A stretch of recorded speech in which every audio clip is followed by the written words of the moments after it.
చూస్తా చూస్తా కన్ను మూసుకుని కన్ను తెరిచేసరికి దాదాపుగా 2 సంవత్సరాలు కళ్ళు మూసుకుంటూ అయిపోయింది.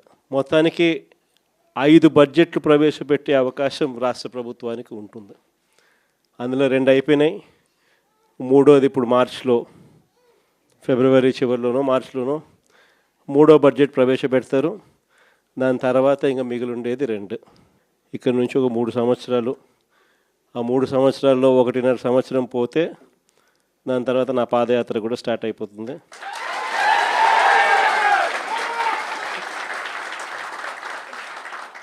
దాని తర్వాత మరో 1.5 సంవత్సరం నేను కూడా ప్రజలతోనే రోడ్ల మీదే ప్రజల్లోనే మమేకమవుతూ ఆ ప్రయాణం కొనసాగుతుంది. ఇది మరీ ముఖ్యంగా ఎందుకు చెప్పాల్సి వస్తూ ఉంది అంటే, ఈరోజు పరిపాలన చాలా అంటే చాలా అన్యాయంగా జరుగుతూ ఉంది. రెడ్ బుక్ రాజ్యాంగంతో ఎక్కడా కూడా ఎవరినైనా కూడా ఏమంటే అది నేను చేసేయచ్చు అని ఖండకావరంతో ఈరోజు పరిపాలన సాగిస్తూ ఉన్నారు. పాలనంతా కూడా అబద్ధాలు, మోసాలు. ఆ అబద్ధాలు ఆడుతున్నావయ్యా, మోసం ఎందుకు చేస్తున్నావయ్యా అని చెప్పి గట్టిగా నిలదీస్తే రివర్స్ ఉల్టా కేసులు పెడతా ఉన్నారు. పోలీసులను పంపిస్తూ ఉన్నారు. పోలీసు వ్యవస్థ ఎప్పుడు చూడని విధంగా దుర్వినియోగం అయిపోయిన పరిస్థితులు మొట్టమొదటిసారిగా చూస్తూ ఉన్నాం. ఇవన్నీ కూడా ఈరోజు మనకు కనిపిస్తూ ఉన్నాయి. మరోవైపున పాలన ఎలా సాగుతూ ఉందని ఒకసారి చూస్తే, పాలనలో ప్రతి ఇంట్లో కూడా ఈరోజు చర్చనీయాంశంగానే ఉంది. ప్రతి ఇంట్లో కూడా ఈరోజు చర్చ జరుగుతూ ఉంది. జగన్ ఉన్నప్పుడే బాగుండేది, కనీసం ఆయన ప్రతి నెల ఏదో బటన్ నొక్కుతూ ఉన్నాడు, ఖచ్చితంగా మాట చెప్పినాడు, మాట ప్రకారం నిలబడ్డాడు. ఈరోజు జగన్ పోయాడు, చంద్రబాబు నాయుడు ఏమో బిర్యానీ పెడతానని మోసం చేశాడు, ఉన్న పలావు పోయింది, ఇప్పుడు బిర్యానీ కూడా పోయింది అని చెప్పి ఈరోజు ప్రతి ఇంట్లో కూడా చర్చనీయాంశం జరుగుతూ ఉంది. ఈరోజు నిజంగానే ప్రతి ఇంట్లో కూడా పోలికను చూస్తూ ఉన్నారు. ఆ రోజు ఇదే రాష్ట్రం, ఇదే బడ్జెట్, ఇదే పరిస్థితుల్లో అప్పుడు ఇంకా దారుణమైన పరిస్థితులు, కోవిడ్ వచ్చి 2 సంవత్సరాలు అతి దారుణమైన పరిస్థితులు ఉన్నప్పటికీ కూడా ఎప్పుడూ కూడా ప్రభుత్వ కష్టాలను ఎప్పుడూ ప్రజలకు చూపించి ఎప్పుడూ కూడా పథకాలను ఎగరగొట్టాలి అని చెప్పి ఏ రోజు మన ప్రభుత్వం ఎప్పుడు ఆలోచన చేయలే. మన కష్టాలు ఎన్నున్నా కూడా ముఖంలో చిక్కటి చిరునవ్వే మెయింటైన్ చేశాం. ప్రజలకు మాత్రం చెప్పిన ప్రతి మంచి కూడా చేసి చూపించిన ప్రభుత్వం మనదే. కానీ ఎప్పుడైతే మనం ఓడిపోయినామో, ఎప్పుడైతే చంద్రబాబు నాయుడు గారి పాలన ప్రజలు మళ్ళీ తిరిగి చూశారో అప్పుడు తేడా కనిపిస్తూ ఉంది. జగన్ వల్ల మంచి జరిగింది, జగన్ ఎలా చేయగలిగినాడు, చంద్రబాబు నాయుడు ఎందుకు చేయలేకపోతా ఉన్నాడు, చంద్రబాబు నాయుడు అంత అబద్ధాలోడు, మోసం చేసేవాడు ప్రపంచ చరిత్రలో ఎవడు ఉండడు అని కూడా చెప్తా ఉన్నారు. ఒకవైపున ఉన్న పథకాలన్నీ రద్దయిపోయాయి, మరోవైపున ఈయన చెప్పిన సూపర్ 6లు, సూపర్ 7లు అన్నీ మోసాల కింద తేలిపోయాయి. ఇంకొక అడుగు చూస్తే వ్యవస్థలన్నీ కూడా పూర్తిగా నీరు గారిపోయినాయి, నిర్వీర్యమైపోయినాయి. ఆశ్చర్యం కలిగించే విధంగా స్కూళ్ళు అయితే కలకలలాడుతూ ఉన్నాయి. మన ప్రభుత్వంలో మొట్టమొదటిసారిగా స్కూల్ రూపురేఖలు మారాయి. దశాబ్దాలుగా ఎవడు కూడా పట్టించుకునే పరిస్థితి నుంచి స్కూళ్ళ రూపురేఖలు మారి ప్రైవేట్ వాళ్ళు కూడా గవర్నమెంట్ స్కూళ్ళతో పోటీ పడే పరిస్థితి ఎప్పుడు వచ్చింది అని అంటే అది కేవలం మన 5 సంవత్సరాల పరిపాలనలో మాత్రమే జరిగింది. గవర్నమెంట్ స్కూళ్ళల్లో పిల్లల్ని చేర్పించాలంటే ఎమ్మెల్యే చేత రికమెండేషన్ తీసుకొని పోయి, లెటర్లు తీసుకొని పోయి చేర్పించే పరిస్థితి నుంచి ఈరోజు గవర్నమెంట్ స్కూళ్ళల్లో ఏకంగా దాదాపుగా 9 లక్షల మంది పిల్లలు గవర్నమెంట్ స్కూళ్ళు మానేసిన పరిస్థితి ఈరోజు రాష్ట్రంలో కనిపిస్తూ ఉంది. స్కూళ్ళు నాశనం అయిపోయాయి. పెద్ద చదువులు చదువుతూ ఉన్న పిల్లలు ఫీజు రీయింబర్స్మెంట్ లేక 8 క్వార్టర్స్, జనవరి, ఫిబ్రవరి, మార్చికి సంబంధించిన క్వార్టర్ మామూలుగా ఏప్రిల్లో వెరిఫై చేసి మేలో ఫీజు రీయింబర్స్మెంట్ ఇచ్చేసేయాలి. ఒక క్వార్టర్ అయిపోతూనే, ఒక త్రైమాసికం అయిపోతూనే ఆ త్రైమాసికానికి సంబంధించి మన ప్రభుత్వ హయాంలో నెక్స్ట్ త్రైమాసికంలో పాత త్రైమాసికానికి సంబంధించిన డబ్బులు ఆ తల్లుల ఖాతాల్లోకి డబ్బులు పడేటివి వెరిఫికేషన్ కంప్లీట్ చేసుకుని. జనవరి, ఫిబ్రవరి, మార్చికి సంబంధించిన త్రైమాసికం ఆ క్వార్టర్ నుంచి ఎలక్షన్ కోడ్ మార్చి 16వ తారీఖు ఎలక్షన్ కోడ్ వచ్చింది, అక్కడ ఆగిపోయింది. అంతే. అక్కడ నుంచి ఈ నిన్న డిసెంబర్కు ఏకంగా 8 క్వార్టర్స్. ఒక్కొక్క క్వార్టర్కు పిల్లలకు ఫీజు రీయింబర్స్మెంట్ కింద 700 కోట్లు ఒక్కొక్క క్వార్టర్కు త్రైమాసికానికి డబ్బులు ఇవ్వాల్సి వస్తే 8 క్వార్టర్స్ అంటే 8 × 7 5,600 కోట్లకు గాను కేవలం 700 కోట్లు ఇచ్చినారు. 4,900 కోట్లు బకాయి.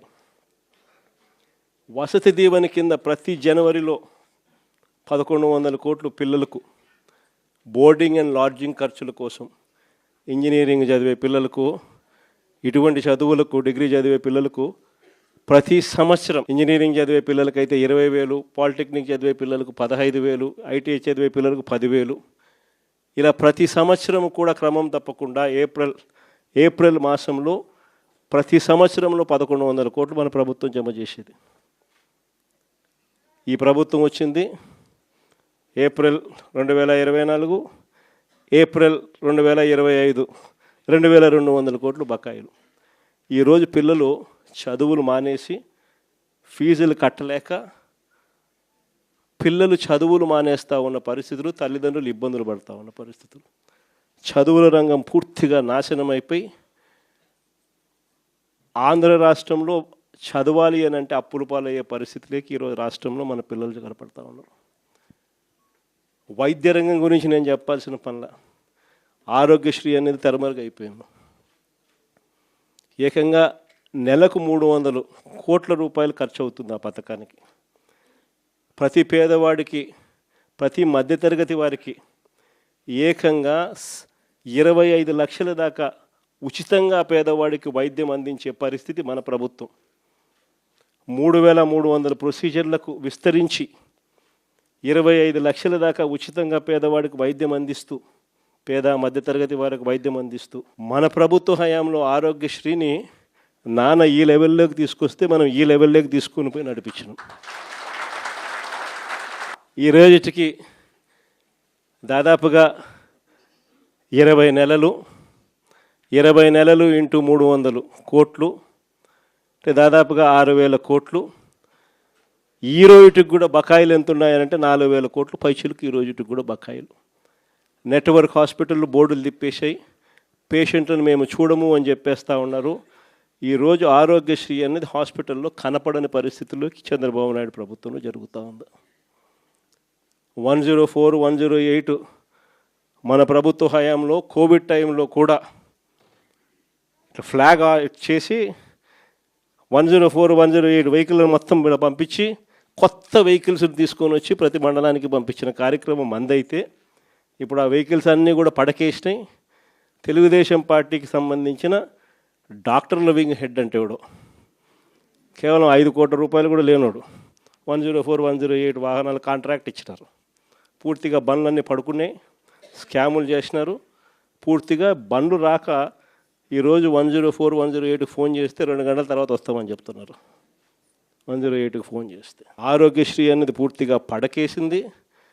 వైద్యం అన్నది పేదవాడికి అందకుండా పోయే పరిస్థితిలోకి వచ్చింది. గవర్నమెంట్ ల్యాండు, గవర్నమెంట్ బిల్డింగులు, పనిచేసే స్టాఫ్ గవర్నమెంట్ స్టాఫ్, జీతాలు ఇచ్చేది గవర్నమెంటు, స్కాములు చేస్తూ ప్రైవేట్ వాళ్ళకి ఇస్తున్నాడు. ఉట్టి జీతాలకే ఆ మెడికల్ కాలేజీలలో సంవత్సరానికి నెలకు 5 కోట్ల రూపాయలు ఒక్కొక్క కాలేజీలో అవుతుంది. సంవత్సరానికి 60 కోట్లు, 2 ఏళ్ళకు 120 కోట్లు గవర్నమెంట్ మెడికల్ కాలేజు ప్రైవేట్ వాళ్ళకి ఇచ్చి చంద్రబాబు నాయుడు 120 కోట్లు వాళ్ళకి ఎన్నికిస్తాడంట. ఇది ఎక్కడైనా మీరు విన్నారా? గవర్నమెంట్ది ల్యాండు, గవర్నమెంట్ది బిల్డింగులు, గవర్నమెంటు స్టాఫు, జీతాలు ఇచ్చేది గవర్నమెంటు, నడిపేదేమో ప్రైవేటు, లాభాలేమో ప్రైవేటు కంట. ఇట్లాంటి దారుణమైన స్కాములు చేస్తే మేము అధికారంలోకి వచ్చినాక 2 నెలల్లో బొక్కలు వేస్తానని చెప్పిన.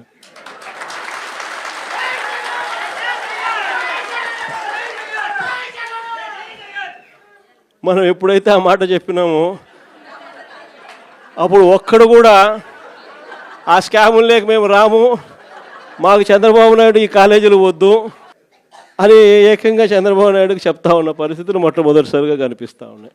ఇంకా వ్యవసాయం గురించి నేను చెప్పాల్సిన పనుల, ఏ పంటకు గిట్టుబాటు ధరలు రావడంలా, ఎక్కడ చూసినా దళారీ వ్యవస్థ, చివరికి ఎరువులు కూడా బ్లాక్లో కొనుక్కోవాల్సిన పరిస్థితులకి మొట్టమొదటిసారిగా రాష్ట్రంలో చూస్తూ ఉన్నాం. మన ప్రభుత్వ హయాంలో ఉన్న ఆర్బీకేలు ఈ పొద్దు తెరమరుగైనాయి. మన ప్రభుత్వం హయాంలో ఉన్న ఈ క్రాప్ వ్యవస్థ ఈరోజు నీరు గారిపోయింది. మన ప్రభుత్వ హయాంలో ఉచిత పంటల బీమా ఈరోజు కనపడకుండా పోయింది. మన ప్రభుత్వ హయాంలో ఉన్న సీజన్ ముగిసేలోగానే సీజన్లో జరిగిన నష్టాన్ని మళ్ళీ తిరిగి రైతులకు ఇస్తున్న ఇన్పుట్ సబ్సిడీ ఈరోజు కనపడకుండా తెరమరుగైపోయింది. చివరికి రైతులకు ఈయన ఇస్తానన్న అన్నదాత సుఖీభవ అని చెప్పి ఈయన ఇస్తానన్న కూడా మోసంగా తెగిపోయింది. సంవత్సరానికి 20,000, 2 ఏళ్ళకి కలిపి 40,000, ఇచ్చింది 10,000, 30,000 ఎగనామం. రైతుల పరిస్థితి ఈరోజు ఎందుకురా నాయనా చంద్రబాబుని తెచ్చుకున్నాము అనే పరిస్థితిలో ఈరోజు రైతులు బాధపడతా ఉన్నారు. మీరే చూడండి, వ్యవసాయం, చదువులు, విద్య, వైద్యం, ఈ 3 ఏ ప్రభుత్వమైనా కూడా తమ బాధ్యతగా నడిపే వ్యవస్థలు. 3 వ్యవస్థలు పూర్తిగా కుప్పకూలిపోయినాయి. 4వ వ్యవస్థ లా అండ్ ఆర్డర్. ఈరోజు రెడ్ బుక్ రాజ్యాంగంతో 4వ వ్యవస్థ పూర్తిగా దిగజారిపోయిన పరిస్థితిలోకి ఈరోజు కనిపిస్తూ ఉంది. మరి ప్రభుత్వంలో ఈయన ఉండేది ఎందుకు ఈయన ముఖ్యమంత్రిగా పరిపాలన చేస్తూ ఉన్నాడు? అందరికీ అన్నీ ప్రైవేట్ ప్రైవేట్ ప్రైవేట్ ప్రైవేట్ అనేసరికి ఆ ముఖ్యమంత్రి కుర్చీ కూడా ప్రైవేట్కి ఇచ్చేయచ్చు కదా. ఎందుకు అన్నీ ప్రైవేట్ ప్రైవేట్ ప్రైవేట్ అనేటట్టుగా అయితే ఈయనకి ఎందుకు ఓటు వేయాలా? ఈయన ఏం చేయడానికి అని చెప్పి అక్కడ ఉన్నాడు.